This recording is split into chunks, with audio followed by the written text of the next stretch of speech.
In 1 month, Ada's skin started to rot, and a terrible smell followed her everywhere. Doctors tried all they could, but no medicine worked. At the University of Port Harcourt, there lived two best friends, Ada and Joy. Ada was very beautiful, smart, and loved by many. Her parents were poor traders in Onitsha, and they sold everything possible to make sure Ada got into school. Joy, on the other hand, came from a comfortable home. Her parents were teachers, strict but caring. The two girls shared a hostel room. Joy was content with little things, reading her books, eating bread and beans, and calling her parents every night. But Ada always said, I cannot suffer like this. I must live big. I want to wear designer clothes, carry expensive bags, and drive big cars. When she scrolled on her phone and saw girls flying to Dubai, eating in big hotels, and carrying designer bags, her eyes would shine. I want a soft life, Ada said almost every day. I don't want to suffer. I want to live big now. Joy would smile and shake her head. Ada, wait. Let us finish school. God will bless us in a clean way. But Ada did not want to wait. One Saturday evening, there was a birthday party off campus. Music was loud, lights were bright, people were dancing. Ada and Joy wore their best clothes and went with their classmates.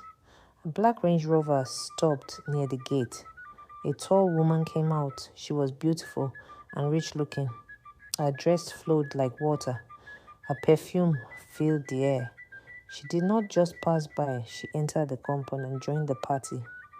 People turned to look at her. Some whispered. Ada could not stop looking. The woman's gold bangles shone. Her shoes were high. Her smile was calm and strong. Ada's mouth was slightly open. She admired everything. The woman noticed. She walked close and greeted Ada like they had met before. Hello, pretty girl, she said kindly. What is your name? My name is Ada, Ada said softly. I am Madam Liisa, the woman said with a warm smile. You have a bright face, a star face. I see you like a good life. Ada nodded. She did not hide it. Yes, ma. Madam Liisa laughed in a friendly way. No need to hide it. Good life is sweet. But there is a way to enter it. Not by struggle. Not by stress. She danced a little with the crowd, then leaned closer to Ada. I help young ladies, she said. I open doors. If you want this lifestyle, call me tomorrow. Think first. Don't rush. Here is my card. She placed a shiny card in Ada's hand. It read, Liisa Gold Enterprises Luxury. Travel. Lifestyle. Before Ada could say thank you, some people called Madam Liisa to take a quick picture. She smiled for the camera, waved and kept dancing with the guests like she belonged there. All through the party, Ada held the card like treasure. Joy watched with worry in her eyes. Back in the hostel, Ada lay on her bed and stared at the ceiling. What if this is my chance? She whispered. What if the door has opened? Joy sat up. Please be careful. Many stories start like this and end with tears. Ada hugged the card to her chest. She could not sleep. In the morning, she prayed a short prayer, dressed well, and called the number. Good morning, Ma. This is Ada from the party. Ada, I was waiting for your call. Madam Liisa said, if you are free, come to my office by 3 p.m. And Ada, dress well before you come. At 3 p.m., Ada reached a tall building in GRA, Port Harcourt. The doors were glass, the floor was shiny. The air smelled like new things. Welcome, Ada, Madam Liisa said in a flowing blue dress. Are you hungry? Order anything. Ada ate fried rice and chicken. She ate fast. Madam Liisa watched her with a small smile, like a mother watching a child. Tell me about yourself, Madam Liisa said when Ada finished. Your dreams? Ada spoke from her heart. I want to live big. I want to help my parents. They sell little things in the market. I want to change their life. Good, Madam Liisa said. Your dream is clear. I can help you, but you must think. I have a proposal. She leaned forward. Her voice dropped gentle and sweet. I work with men who have money. Businessmen, politicians, people who travel. They are generous. I link my girls to them. The girls keep them company. The men give cars, trips, houses, and money. Life becomes soft. Ada's heart beat fast. Is it safe? She asked. Very safe, Madam Liisa said. I protect my girls. I teach them. I dress them. I'm like a mother to them. She pushed a small envelope across the table. Here is transport, she said. 800,000 naira. Do not rush. Go home. Think well. If you want this life, call me tomorrow. Ada stared at the envelope. Her hand shook. She had never held such money. Back in the hostel, Joy's eyes widened. Where did you get that? Transport, Ada said, a sign of bigger things. Ada, please, Joy whispered. This road is dangerous. Some things look sweet at first and later turn bitter. Ada folded the money back into the envelope. I would think. That night, Ada called her parents. She wanted to tell them everything, but she could not find the words. Her mother's voice was warm. My daughter, are you eating well? Are you reading? Her father said, Work hard, Ada. We are proud of you. Ada cried little after the call. In the morning, she made her choice. Ma, I am ready, she told Madam Liisa on the phone. Please teach me. Good girl, Madam Liisa said. Come, your new life starts today. From that day, Ada's world changed. She moved into a small but fine apartment in a quiet estate. There was a cook, there was a cleaner, clothes came in boxes, shoes came in pairs like soldiers. Her phone started ringing with strange numbers. Trips were booked. She took pictures in lounges, airports, and hotel pools. Her Instagram started to shine. She sent money home, 200,000 naira the first week, then 300,000 naira, and more. Joy stared at the alert with a heavy heart. Where is all this money from, Ada? From work, Ada said. A clean connection. I told you my star is bright. Ada's parents were confused. They checked their phones again and again. Then her father called. Ada, return this money, he said in a firm voice. We did not raise you for quick money. We want you, not your money. Papa, don't say that, Ada said. God has opened the door for me. Her mother spoke softly. We will not take this money. Come home and talk to us face to face. Ada ended the call with tears in her eyes. She sent the money back. She felt angry and ashamed at the same time. I will make them see, she told herself. One day they will thank me. Weeks passed. Ada rose fast in Madam Liisa's circle. You are now my number one girl, Madam Liisa told her one evening. You understand the life. You keep time. You dress well. You smile well. I am proud of you. That night, a man named Chief Kalu took Ada to a private dinner. He was older, polished, and very rich. He gave her a small velvet box. Open it, he said. Inside was a gold anklet with tiny diamonds. It shone like morning light on water. It suits your star, Chief Kalu said, fastening it around her ankle. Wear it always. Ada loved it. She wore it day and night. She felt lucky. She felt chosen. 2 weeks later, Ada's ankle began to itch. It was small at first. She rubbed cream. The itch spread. The skin turned red. She hid it with long dresses. By the 3rd week, the skin started to swell and peel. A smell followed. It was not strong at first, but it was there. She removed the anklet and washed it. She wore it again. Nothing changed. She went to the hospital. Doctors gave her drugs for infection. Nothing changed. The rash grew. It climbed from her ankle to her leg, to her side, to her back. She woke up scratching at night. Her sheets had marks. Her pillow had tears. She told Madam Liisa, use better cream.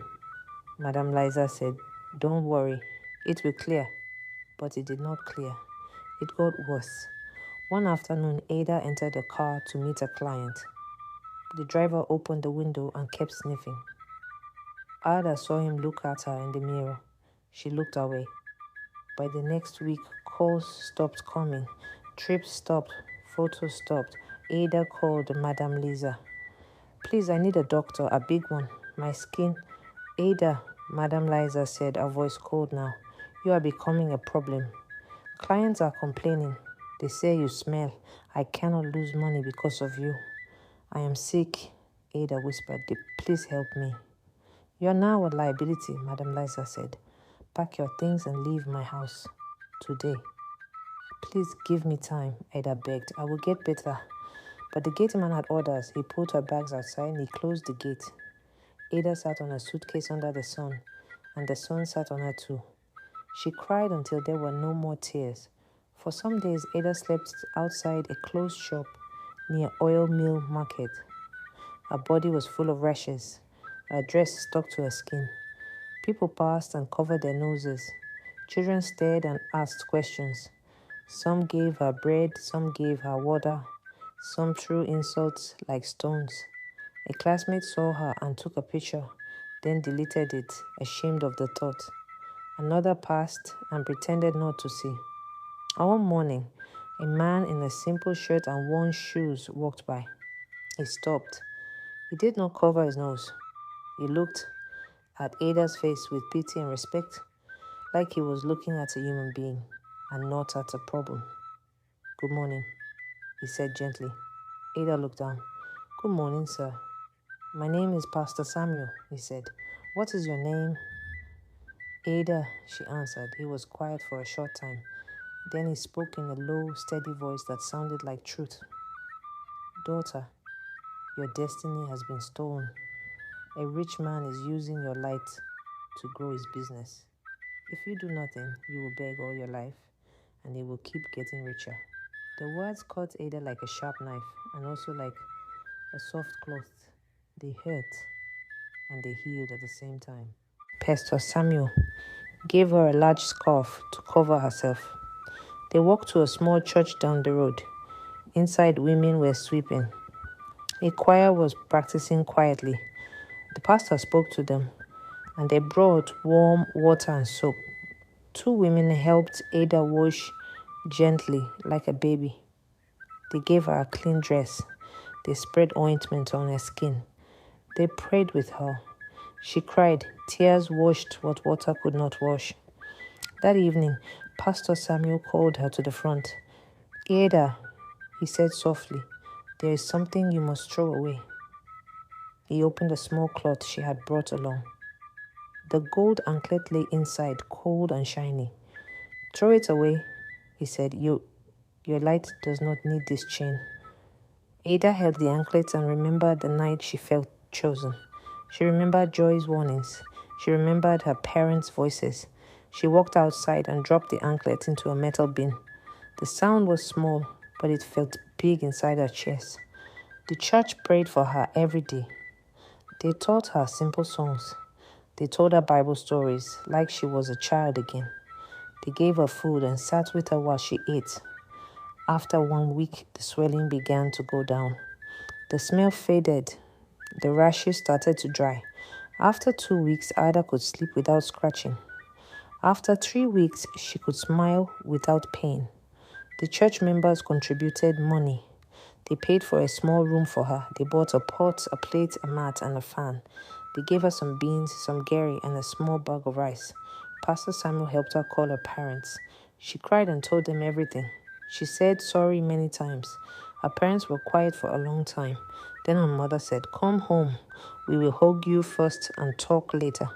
Her father said, Woot, we are happy you are alive. Ada went home for a week. Her parents held her like she might disappear. They cooked her favorite soup. They washed her clothes with care. They did not ask many questions. They only watched her talk and sleep and wake and breathe. Back in Port Harcourt, Ada met Joy at the school gate. Joy ran and hugged her tightly. I missed you, Joy said, crying. I missed you too, Ada said. I am sorry. Joy shook her head. We thank God you are back. Let us start again. After a few days, her parents took her back to the university. They went to the dean's office and begged for her to be readmitted. She was one of our brightest students.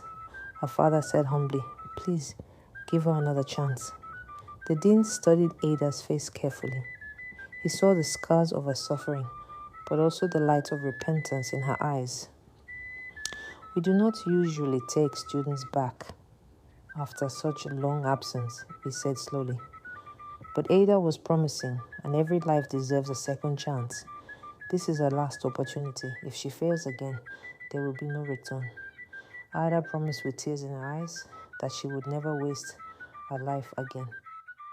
Meanwhile, far away in the city, the man who gave Ada the cursed anklet, Chief Kalu, was beginning to suffer.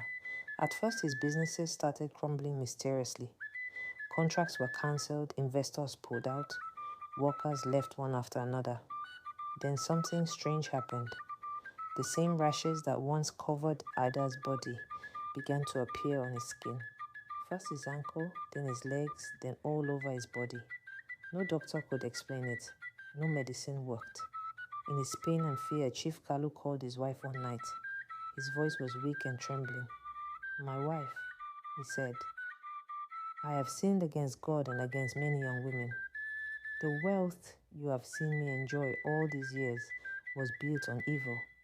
I used their destinies to shine while they suffered. I destroyed Ada and many others. Now the curse has returned to me." His wife froze in shock. For years she had suffered from his late nights, his cheating, and his lies. She had suspected infidelity, but she had never known the darkness behind it. "You mean all the riches in this house came from destroying innocent girls?" she cried in horror. Chief Kolu bowed his head in shame. "Yes, it is true. My sin has found me." His wife shook her head in disbelief. "I cannot stay with you. You have brought shame, sickness, and curses to this family. I have suffered enough." She packed her things and left the house that night, refusing to return. Chief Kalu was left alone, tormented by the rashes that spread across his body and the emptiness of the empire he once built on stolen destinies. Ada, on the other hand, began to rebuild her life slowly, with her family's love and the chance given by her school. Though she still bore scars on her skin, her heart was lighter, and her future, once stolen, was now back in her hands. Hope you learned something from this story. If you do, please don't forget to like, share, and drop a comment about the story. Subscribe to this channel. Turn on your bell notification so you get notified when an interesting and educating story like this drops.